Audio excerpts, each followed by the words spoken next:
आपका स्वागत है मेरे चैनल मोटिवेशन फैक्ट। हमारा पड़ोसी देश चीन क्यों कर रहा है मोर की खेती?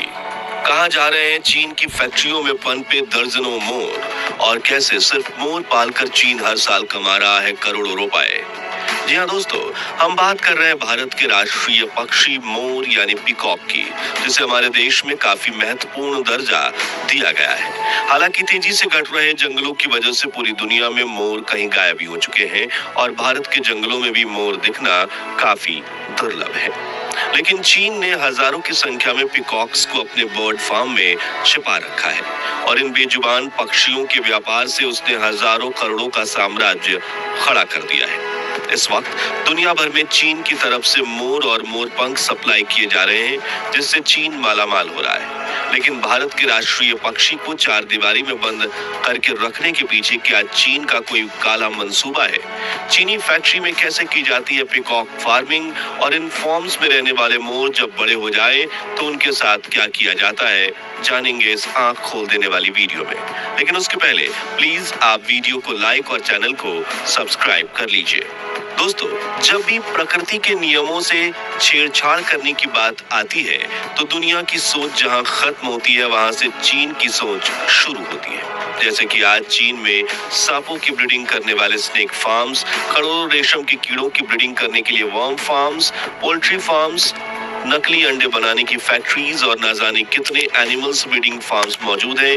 इतना ही नहीं, चीन ने 1960 में 100 करोड़ गौरैया चिड़ियों को मार दिया था। तब से पूरी दुनिया में ये चिड़िया विलुप्त होने की कगार पर पहुंच चुकी है और हाल ही में चीन अपने रेगिस्तान में 12 लाख खरगोश को मरने के लिए छोड़ चुका है।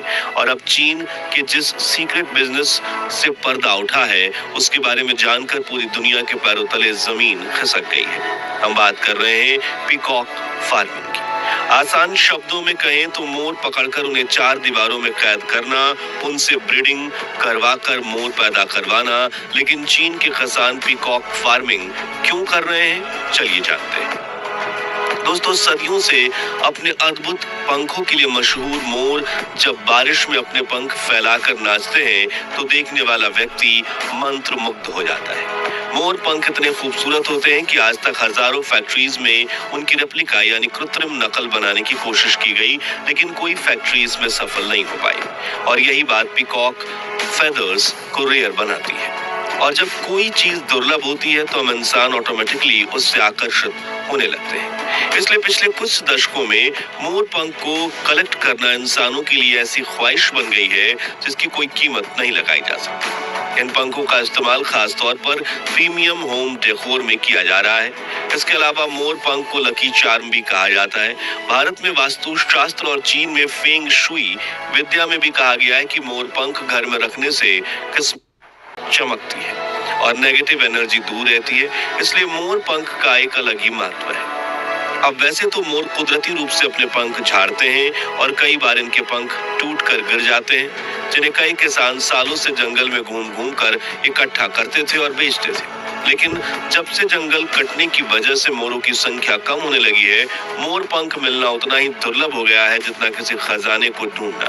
हालांकि वाइल्ड लाइफ प्रोटेक्शन एक्ट 1972 के तहत मोर को नुकसान पहुंचाना या उनके पंख तोड़ना अपराध है, लेकिन चीन इन नियमों की उतनी ही कद्र करता है जितना एक चोर कानून की। इसलिए चीन के फार्मर्स ने पीकॉक फार्मिंग शुरू की। लेकिन ये फार्मिंग कैसे की जाती है, चलिए जानते हैं। दोस्तों, पीकॉक फार्मिंग के लिए चीन के किसान सबसे पहले एक बड़ा मैदान तैयार करते हैं, क्योंकि बाकी पक्षियों से बड़े आकार होने की वजह से पीकॉक को फ्री मूवमेंट करने और अपने खूबसूरत पंख फैलाने के लिए ज्यादा जगह की जरूरत पड़ती है। हर एक मोर को करीब 100 स्क्वायर फीट इलाके की जरूरत पड़ती है, यानी अगर कोई 10 मोर पालता है तो उसे 1000 स्क्वायर फीट का इलाका चाहिए होता है। जिसके बाद उस मैदान के चारों तरफ 6 से 7 फीट की फेंस यानी दीवार खड़ी की जाती है। जी हाँ, मोर इससे ज्यादा ऊंचाई पर नहीं उड़ पाते, इसलिए 7 फीट की दीवार काफी ज्यादा होती है ताकि वो उड़कर भाग ना पाए।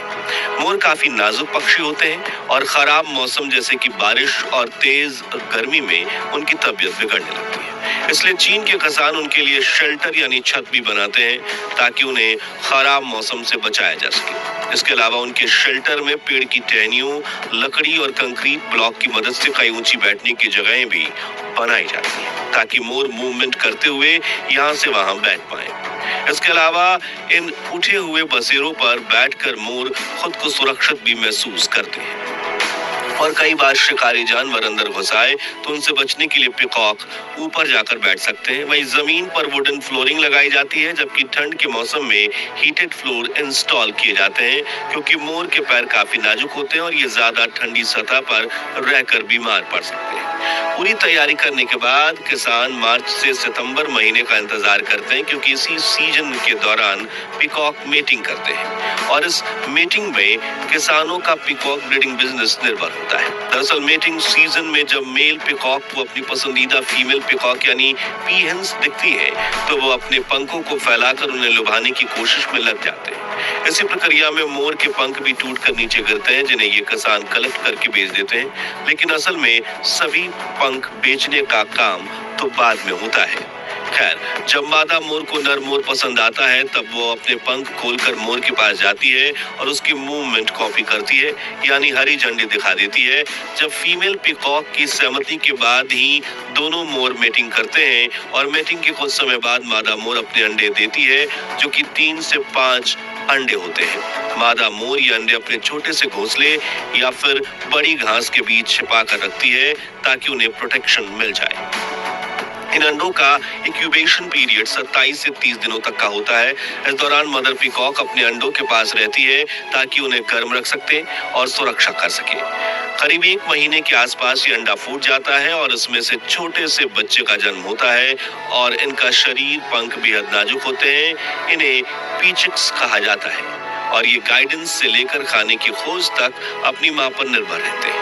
इस दौरान जब मोर के बच्चे बड़े होते हैं तो उनका रंग काफी डल होता है और पंख भी भूरे रंग के होते हैं, मगर बढ़ती उम्र के साथ इनका रंग खिलने लगता है और 3 से 4 साल की उम्र में मेल पीकॉक को अपने अद्भुत पंख विकसित करते हुए देखा जा सकता है। जब पीकॉक फॉर्मिंग की जाती है तो किसान इन पीकॉक्स को खाने में अनाज, कीड़े, छोटे सांप, मछली, मेढक सर्व करते हैं।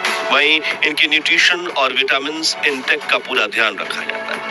लेकिन अब सवाल ये आता है कि चीन के ये किसान पीकॉक फार्मिंग से कमाते कैसे हैं? तो इसके मुख्य 2 तरीके हैं।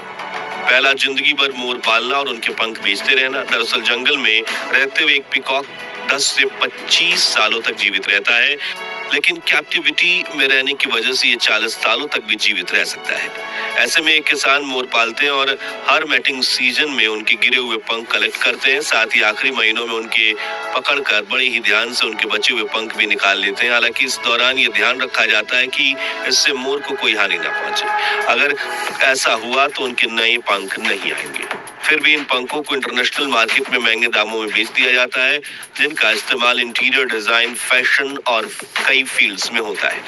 दूसरा तरीका है मोर बेचना।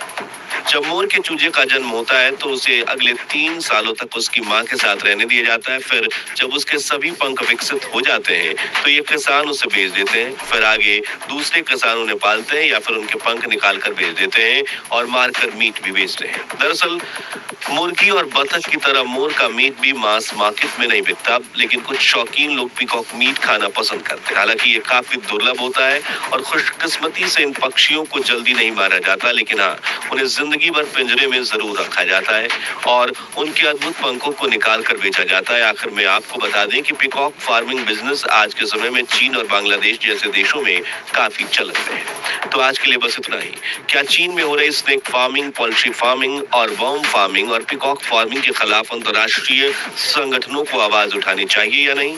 और क्या किसी भी देश में एनिमल फार्मिंग लीगल होनी चाहिए या बैन? अपना ओपिनियन हमें कमेंट्स में जरूर बताएं। उम्मीद है आपको ये वीडियो अच्छी लगी होगी, तो हाँ, इसे लाइक और शेयर जरूर कीजिए और ऐसी रोचक वीडियोस के लिए हमारे चैनल को सब्सक्राइब करके पास वाली घंटी जरूर बजा दीजिए। जय हिंद, जय भारत।